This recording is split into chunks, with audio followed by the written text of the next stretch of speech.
ട്രിവാൻഡ്രത്തേക്ക് one day trip പോയൊരു കഥ കേട്ടാലോ? So guys, welcome back to my channel. ഒരു ഒന്നൊന്നര കഥയാണിത്. ടൈമുള്ളവർ ഫുള്ളായിട്ടൊന്ന് കാണുക. പെട്ടെന്നുണ്ടായ ഒരു യാത്രയായിരുന്നു. ഒട്ടും പ്ലാൻഡ് അല്ലായിരുന്നു. റീൽസ് കാണുന്നതിൻ്റെ ഇടയ്ക്കാണ് ഭീമാപ്പള്ളി ഉറൂസിനെ കുറിച്ച് അറിഞ്ഞത്. അപ്പോൾ എപ്പോഴും ആ ഒരു റോസാ കൊട്ടാരം പോയി കാണണമെന്ന് ആഗ്രഹം ഉണ്ടായിരുന്നു. അങ്ങനെ ശരി എന്നാൽ പോയേക്കാമെന്നും വെച്ചാണ് ഡിസൈഡ് ചെയ്തത്. തലേന്ന് തന്നെ ടിക്കറ്റ് നോക്കിയപ്പോൾ ടിക്കറ്റൊക്കെ കിട്ടി. അപ്പോൾ ഞാൻ വിചാരിച്ചു okay fine, everything will be smooth. അങ്ങനെ ഞങ്ങൾ 2 വീലർ എടുത്ത് റെയിൽവേ സ്റ്റേഷനിലോട്ട് വിട്ടു. അത്യാവശ്യം നല്ല തിരക്കുണ്ടായിരുന്നു. ട്രെയിനാണെങ്കിൽ 9:30 എത്തേണ്ട ട്രെയിന് 9:55 ആയപ്പോഴാണ് പ്ലാറ്റ്ഫോമിലെത്തിയത്. വ്ളോഗ് എടുക്കണമെന്ന് ഓൾറെഡി പ്ലാൻ ഉള്ളതുകൊണ്ട് ഒരുപാട് വീഡിയോസ് അവിടെ ഇവിടെയൊക്കെ നിന്ന് എടുക്കുന്നുണ്ടായിരുന്നു. പക്ഷെ കട്ട പോസ്റ്റായിരുന്നു. ഇത്ര ലേറ്റ് ആവുമെന്ന് ഒട്ടും പ്രതീക്ഷിച്ചില്ല. ആദ്യം തന്നെ ട്രെയിൻ ലേറ്റ് ആയപ്പോൾ എനിക്ക് തോന്നി ഇന്നത്തെ യാത്ര മിക്കവാറും കണക്കായിരിക്കുമെന്ന്. പക്ഷെ ട്രെയിൻ ടിക്കറ്റ് പെട്ടെന്ന് കിട്ടിയപ്പോൾ ഞാൻ വിചാരിച്ചിരുന്നത് ഓക്കെ ഫസ്റ്റ് സ്റ്റെപ്പ് സ്മൂത്ത്, അപ്പം അങ്ങനെ എല്ലാം സ്മൂത്തായി പോകുമെന്ന. പക്ഷേ പിന്നെ ടിക്കറ്റ് മാത്രമേ പെട്ടെന്ന് കിട്ടിയുള്ളൂ, ബാക്കിയെല്ലാം ഒരു കഥയായിരുന്നു. അങ്ങനെ ട്രെയിൻ എത്തി, ഞങ്ങളതിലോട്ട് കയറി. നല്ല തിരക്കുണ്ടായിരുന്നു. പിന്നെ നമ്മൾ ടിക്കറ്റ് ബുക്ക് ചെയ്തുകൊണ്ട് തന്നെ വലിയ ഇഷ്യൂ ഉണ്ടായിരുന്നില്ല. എൻ്റെ ഫ്രണ്ടാണ് എനിക്ക് ടിക്കറ്റ് ബുക്ക് ചെയ്ത് തന്നിരുന്നത്. അപ്പം ഞാൻ അവളോട് ചോദിക്കാനും വിട്ടു, അവൾ എന്നോട് പറഞ്ഞതുമില്ല. ചെന്നിരുന്നപ്പോൾ ഞങ്ങൾക്ക് മിഡിൽ സീറ്റും എൻ സീറ്റുമാണ് കിട്ടി, വിൻഡോ സീറ്റ് കിട്ടിയില്ലായിരുന്നു. അതിൻ്റെ ചെറിയൊരു വിഷമം ഉണ്ടായിരുന്നു. പിന്നെ അങ്ങനെ കുറേ ലേസും കടലയും മിച്ചറും ഇങ്ങനെ കുറേ ഐറ്റംസ് വാങ്ങിച്ച് കഴിച്ചുകൊണ്ടേ ഇരിക്കുമായിരുന്നു. ആൻഡ് അതിൻ്റെ ഇടയ്ക്ക് കുറച്ച് പറ്റുന്ന പോലെയൊക്കെ വീഡിയോസൊക്കെ എടുത്ത് അങ്ങനെ എല്ലാം ഒരു വൈബായിട്ട് തന്നെ ഇരിക്കുമായിരുന്നു. ഒരുപാട് നാൾക്ക് ശേഷമാണ് ഞാൻ മഫ്ത കുത്തുന്നത്. അതിൻ്റേതായൊരു ഇറിറ്റേഷൻ അവിടെ കാണുന്നുണ്ടായിരുന്നു. അവസാനം ഞാൻ ആ പിന്ന് റിമൂവ് ചെയ്തിട്ടാണ് എനിക്കൊരു ആശ്വാസം കിട്ടിയത്. തൊണ്ടയിൽ എന്തോ കുടുങ്ങുന്ന പോലെ ഉണ്ടായിരുന്നു. പണ്ട് സ്കൂളിലെങ്ങാണ്ട് മഫ്ത കിട്ടിയൊരു ഓർമ്മയുള്ളൂ. അതിന് ശേഷം ഞാൻ പിന്നെ എപ്പോഴും ഷോളായിരുന്നു. അങ്ങനെ അത് റിമൂവ് ചെയ്തപ്പോൾ എനിക്കൊരു ആശ്വാസം കിട്ടി. അങ്ങനെ ഞങ്ങൾ ഫുൾ കഴിച്ചും സംസാരിച്ചും അങ്ങനെ യാത്ര തുടർന്നുകൊണ്ടേയിരുന്നു. കുറച്ച് കഴിഞ്ഞപ്പോൾ ആ വിൻഡോ സീറ്റില്ലെന്ന പരാതി ഞങ്ങൾ മാറി കിട്ടി. അവിടെ ഇരുന്ന ആളിറങ്ങി. അങ്ങനെ ഞാനൊന്നും നോക്കിയില്ല, ഞാനവിടെ കയറിയിരുന്നു. ഇക്കാക്കും തന്നെ ഓപ്പോസിറ്റ് അവിടെ വിൻഡോ സീറ്റ് കിട്ടി. ഈ വീഡിയോ ശരിക്കും അൺഎക്സ്പെക്റ്റഡ് ആണ് കേട്ടോ. ഞാൻ ഒട്ടും പ്രതീക്ഷയിലേക്ക് എടുക്കുമെന്ന്. നമ്മൾ ട്രെയിനിലും ബസ്സിലൊക്കെ പോകുമ്പോൾ വിൻഡോ സീറ്റ് മസ്റ്റാണ്. എന്നാലേ നമുക്ക് ആ ഒരു യാത്രയുടെ ഫുൾ നല്ലൊരു കായലും തെങ്ങും തോപ്പും അതുപോലെ തന്നെ നെൽകൃഷിയും എല്ലാം ആസ്വദിച്ച് അങ്ങനെ യാത്ര തുടർന്നു. എപ്പോഴും നല്ലൊരു വ്യൂ കാണുമ്പോൾ വീഡിയോ എടുക്കണമെന്ന് വെച്ച് ഫോൺ ഓണാക്കി ക്യാമറ ഓണാക്കുമ്പോഴേക്കും ട്രെയിൻ അങ്ങ് എത്തിയിട്ടുണ്ടാവും. സ്ഥിരം ട്രെയിനിൽ പോകുമ്പോൾ എൻ്റെ അവസ്ഥ ഇതാണ്, നല്ലൊരു വീഡിയോ എടുക്കാനേ പറ്റാറില്ല. പിന്നെ കുറച്ച് ലെങ്തി ബ്രിഡ്ജൊക്കെ ആണെങ്കിൽ വല്ലതും കിട്ടിയാൽ ഇത്രയേ ഉള്ളൂ. ഈ വീഡിയോ ശരിക്കും ഞാൻ എടുത്തത് നമ്മുടെ വെട്ടത്തിൽ ആ പാട്ടിനെ മാച്ചാക്കാൻ വേണ്ടിയിട്ടാണ്. സംഭവം എഡിറ്റ് ചെയ്ത് എവിടെ ഇട്ടിട്ടില്ല, ഇനി വേണം ചെയ്യാൻ വേണ്ടിയിട്ട്. ആ പാട്ടും ട്രെയിനും റെയിൽവേ സ്റ്റേഷനും എല്ലാം കാണുമ്പോൾ എല്ലാവരുടെ മൈൻഡിലും വരുന്നത് ആ മൂവിയിലെ കുറച്ച് സീൻസും അതിലെ പാട്ടൊക്കെ ആയിരിക്കും. അത് ഓർത്ത് വെച്ച് ഞാനിതെടുത്തതാണ്. പാട്ട് ഏതാണെന്ന് നിങ്ങൾക്ക് മനസ്സിലായിട്ടുണ്ടാവും. അങ്ങനെ ഒരു നീണ്ട യാത്രയ്ക്ക് ശേഷം ട്രിവാൻഡ്രത്ത് എത്തിയിട്ടുണ്ട്. വേറെ വീഡിയോസ് ഒന്നും എടുക്കാൻ പറ്റില്ല. നേരെ ഞങ്ങൾ ഫുഡ് കഴിക്കാനാണ് പോയി. ഫുഡൊന്നും എക്സ്പ്ലോർ ചെയ്യാനും നിന്നില്ല. തൊട്ടടുത്ത് കണ്ട ഒരു ഹോട്ടലിൽ കയറി നേരെ ഫ്രൈഡ് റൈസ് അങ്ങ് ഓർഡർ ചെയ്ത്.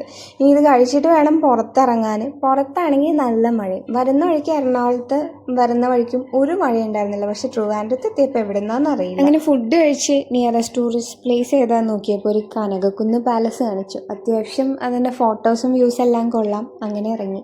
ഈ മഴയുള്ളതുകൊണ്ട് തന്നെ മഴ കണ്ടപ്പോൾ തൊട്ട് എൻ്റെ മൂഡെല്ലാം പോയി.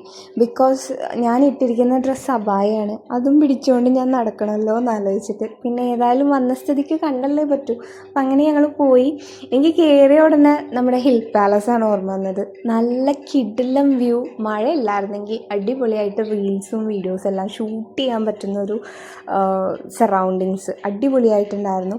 അങ്ങനെ അത്യാവശ്യം നടക്കാനുണ്ടായിരുന്നു. നടന്ന് കയറി ഞങ്ങളിത് കനകക്കുന്ന് പാലസിലെത്തി. പക്ഷെ അവിടെ എത്തിയപ്പോഴാണ് ഞാനൊരു കാര്യം മനസ്സിലാക്കിയത്. ഗൂഗിൾ ചേച്ചി നമ്മളെ പറ്റിച്ചു. മാപ്പിൽ ആക്ച്വലി പാലസ് വാസ് ഓപ്പൺഡ്. പക്ഷെ അവിടെ എത്തിയപ്പോഴാണ് അത് ക്ലോസ്ഡ് ആണ്. അതിന് ചുറ്റും കുറച്ച് പേര് ഇരിക്കുന്നു, ഫോട്ടോസ് എടുക്കുന്നു ഒക്കെ ഉണ്ട്. പക്ഷേ പാലസ് ക്ലോസ്ഡ് ആണ്. പിന്നെ 1-2 പേരെടുത്ത് ചോദിച്ചപ്പോൾ പറഞ്ഞു അവിടെ പ്രത്യേകിച്ച് കാണാൻ മാത്രമൊന്നുമില്ലാന്ന്. അങ്ങനെ ഞങ്ങൾ അടുത്ത ലൊക്കേഷൻ ഇട്ടു. അടുത്ത ലൊക്കേഷൻ വാസ് നേപ്പിയർ മ്യൂസിയം. അവിടെയും നല്ല തിരക്കും മഴയും. ഇതിനകത്ത് നടക്കാൻ നല്ല ബുദ്ധിമുട്ടുണ്ടായിരുന്നു. പിന്നെ നമ്മൾ ട്രിവാൻഡ്രം ചുറ്റി കാണാമെന്നുള്ളൊരാഗ്രഹത്തോടെയല്ലേ വന്നത്. അപ്പം അതുകൊണ്ട് മഴ നിൽക്കും എന്നൊരു പ്രതീക്ഷയിലായിരുന്നു ഇവിടെ എല്ലാം നടന്നത്. പക്ഷെ ഞാൻ നനഞ്ഞത് മാത്രം മിച്ചം.